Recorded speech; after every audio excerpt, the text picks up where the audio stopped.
नमस्कार। बीए द्वितीय वर्ष की इस वर्चुअल कक्षा में द्वितीय प्रश्न पत्र की इस कालांश में आपका स्वागत, अभिनंदन। अपनी विगत कक्षाओं में मैंने आपसे हिंदी एकांकी के स्वरूप, उद्भव विकास, शिल्प विधान और उस एकांकी के तत्वों पर आपसे बात की। यानी मोटे मोटे तौर पर हमने जाना कि नाटक और एकांकी में क्या अंतर है और एकांकी की अपनी विधागत प्रकृति और स्वरूप स्वभाव क्या है। आज की इस कक्षा में हमारा प्रयास है कि आपके साथ हम इसी क्रम में हिंदी नाटक पर बात करें। प्रिय छात्रों, क्योंकि यह जो इकाई है, जो आपके प्रश्न पत्र के अनुरूप 5वीं इकाई है, लेकिन ये प्रारंभिक इकाई है। प्रारंभिक इस रूप में कि जब तक आप पहले विधा और उसके स्वरूप को नहीं जानेंगे, तब उस विधा में जो लिखा गया है वो उसमें जो अनुभव की अभिव्यक्ति हुई है, उस अनुभव की प्रक्रिया और उसके स्वरूप को जानने में आपको असुविधा होगी। जब आप विधा और उसके स्वरूप को जान लेते हैं तो फिर जो उस विधा के माध्यम से अनुभव निकल कर आ रहा है, उसे जानने, पहचानने और अंगीकार करने में आपको असुविधा नहीं होती। तो सबसे पहले हम जानेंगे कि ये नाटक क्या है, नाटक की उत्पत्ति कैसे हुई। देखिए, हिंदी नाटक जिसे आज हम कह रहे हैं, वह संस्कृत परंपरा से आया और संस्कृत में भरत मुनि का नाट्य शास्त्र इस संबंध में लिखा गया विश्व का सबसे प्राचीन, समृद्ध और सबसे ज्यादा प्रामाणिक ग्रंथ, जिसमें विशद विवेचन इस विषय पे मिलता है, वह है। जैसा कि नाटक शब्द अपने रूप से ही लगता है कि नट धातु से बना है। इस अर्थ में गात्र विक्षेपण यानी नृत्य जिसे कहते हैं, और अभिनय यानी नृत्य और अभिनय दोनों का योग नाटक में होता है। भरत मुनि ने तो इसकी परिभाषा और बृहद और बड़ी विराट ढंग से बहुत संक्षिप्त में की, अति संक्षिप्त में। वे कहते हैं, नाट्य भावानुकीर्तनम। नाट्य क्या है? भावों का अनुकीर्तन है। किसके भावों का? संसार, अर्थात इस विद्यमान जगत में जितने भाव हमें दिखाई देते हैं, उनका अनुकीर्तन करते हुए हम जो सृजनात्मक सामर्थ्य प्रदर्शन करते हैं, वह अभिनय है, वही नाट्य है। वर्षों बाद धनंजय ने, सैकड़ों वर्षों बाद धनंजय ने जब 10 रूपक लिखा, तो उसमें उन्होंने नाटक की परिभाषा देते हुए लिखा कि अवस्थानुकृति नाट्यम, यानी नाटक क्या है? अवस्था की अनुकृति है।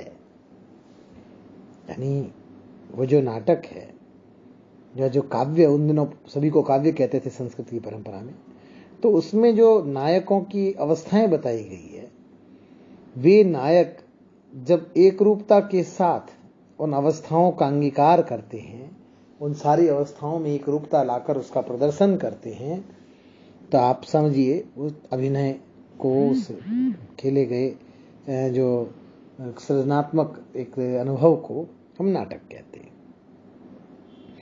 यह जो अभिनय है, वो भरत मुनि कहता है 4 तरह का है। एक वाचिक, एक आंगिक, एक आहार्य और एक सात्विक। जो वचन के द्वारा अनुभव अभिनय किया जाता है वो वाचिक कहलाता है, नाम से स्पष्ट है।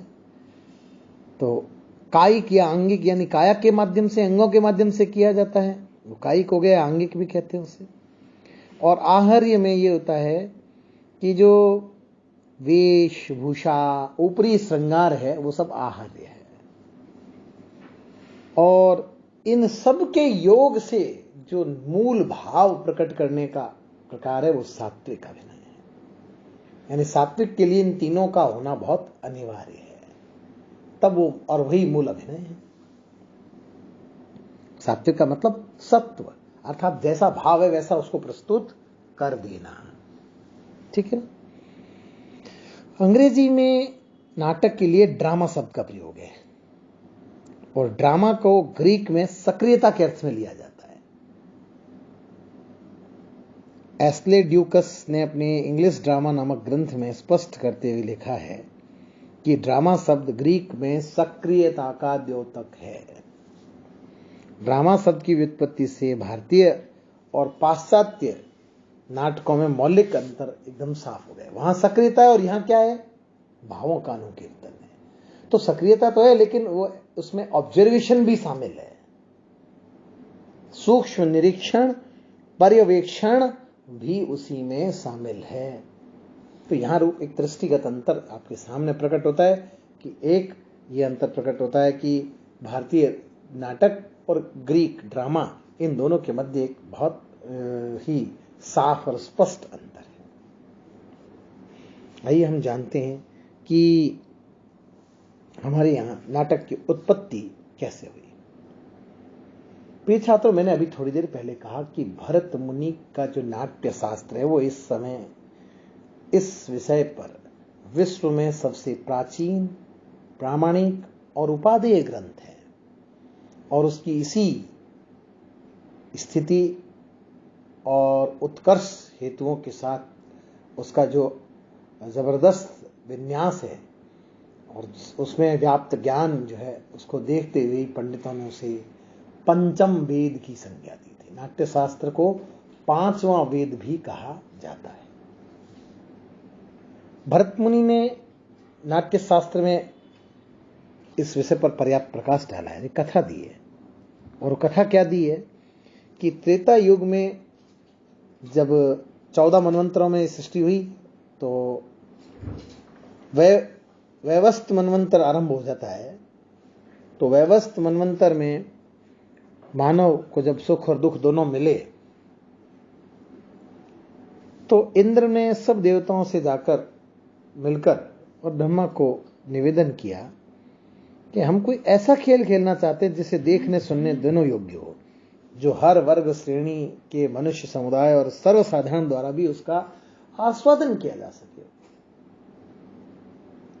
तब ब्रह्मा ने 4 वेदों का स्मरण किया और फिर उन्होंने ऋग्वेद से कथा, सामवेद से संगीत, यजुर्वेद से अभिनय, अथर्ववेद से रस ग्रहण कर पंचम वेद यानी नाट्य वेद की रचना की। ब्रह्मा ने संपूर्ण वेदों का सार तत्व निकालकर नाट्य वेद की रचनाकार भरत मुनि को उसका ज्ञान प्रदान किया और फिर भरत मुनि ने अपने नाट्य शास्त्र के रूप में लोक के सम्मुख ये सारा ज्ञान रखा। 10 रूपक के रचयिता धनंजय और भाव प्रकाश के रचयिता प्रणेता शारदा तनय आदि जो संस्कृत विद्वान हैं, संस्कृतज्ञ हैं, वे इसी कथा को आधार मानकर ही अपनी बात हमें बताते हैं कि ये बात ठीक है और नाटक की उत्पत्ति इस तरह से हुई है। ये जो मोटी मोटी कथा मैंने आपको बताई वो इसी कथा को आधार मानते हैं।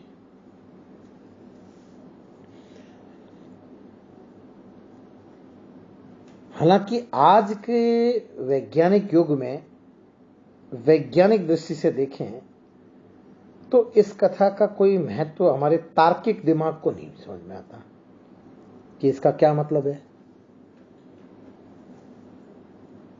क्योंकि मनुष्य का जो जीवन है वो एक नाटक है और जीवन स्वयं एक रंगमंच है जिसमें विभिन्न घटनाएं घट रही है और मनुष्य अपनी विभिन्न भूमिकाओं में उन घटनाओं का सहभागी है, उससे निकल कर आ रहा है सारा कुछ अनुभव। नाटक उसका एक लघु अनुकरण है। नाटक में उसके ही जीवन की घटनाओं को कथाओं का रूप देकर प्रस्तुत किया जाता है। नाटक की कला दरअसल एक ऐसी कला है जो दृश्य और श्रव्य कला है, जिसमें केवल दिखाई नहीं देता, केवल सुनाई नहीं देता, दिखाई और सुनाई दोनों ही देते हैं। तो इसकी एक विशिष्ट स्थिति बन जाती है। आप देखते हैं कि दिन में हम जब बात करते हैं तो हमारी बोली चाली में स्वरों का उतार चढ़ाव होता है।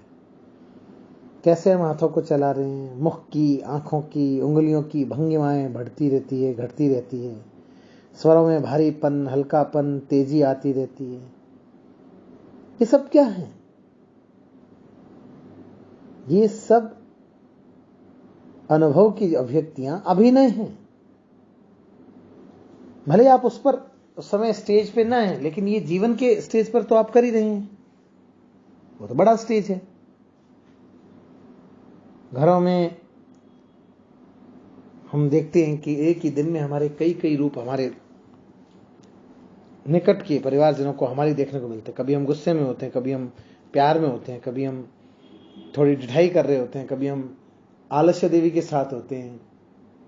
तो ये जो आलस्य देवी के साथ होना है, ढिठाई करना है, कार्मिक होना है, सक्रिय होना है, कभी गुस्सा होना है, कभी प्यार लुटाना है ना? ये सब क्या है? कई बार हम घर में छोटे छोटे मजाक के ऑपरेशन करते हैं। तो ये सब जो मजाक के ऑपरेशन है, क्या है? ये अभिनय है। दे ऑल आर अभिनय, एक्टिंग। We are acting. और जब हम एक्टिंग करते हैं तब हम फिर वही वापस लौट के आते हैं कि हम उन भावों का अनुकरण कर रहे हैं जो भाव हमारे मन में या मन के किसी कोने से तरंगित हो रहे हैं, उठ रहे हैं, और हम उनको समझने की कोशिश करते हैं। पाश्चात्य विद्वान इस सिद्धांत को नहीं मानते। प्रोफेसर डोनाल्ड क्लाइव स्टुअर्ट ने कहा है कि बच्चों की स्वाभाविक क्रीड़ा से नाटक की उत्पत्ति हुई है। हमारे यहाँ के विद्वान नलिल विनोचन शर्मा जी ने एक सजीव कथा की कल्पना की इसके लिए। वो एक कथा बताते हैं कि कई छोटे छोटे बच्चे अपने बूढ़ा बाबा की तरह नाक पर चश्मा रखकर, उनकी तरह पगड़ी लपेटकर हुक्का गुड़गुड़ाने का अभिनय करते देखे गए।